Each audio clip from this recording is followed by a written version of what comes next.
பாத்தாயா, நான் உனக்காக எதை கொண்டு வந்தேன் என்று? இது உன்னுடையது. இதை எடுத்துக்கொள்.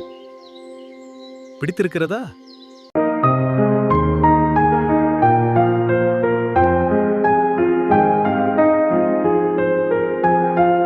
இது ஏன் அம்மா?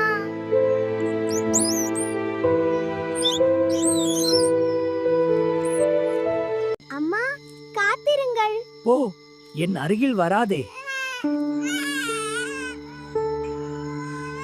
பயந்து போயிட்டேன். என்னை யாரும் துரத்தாதீங்க. என்னை விட்டுடுங்க ப்ளீஸ்.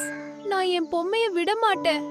அன்பு இல்லாத இடத்துல ஒரு பொம்மை கூட அம்மாவாகிவிடும். இந்த வீடியோ பிடிச்சிருந்தா லைக் பண்ணுங்க, ஷேர் பண்ணுங்க, மறக்காம சப்ஸ்கிரைப் பண்ணுங்க.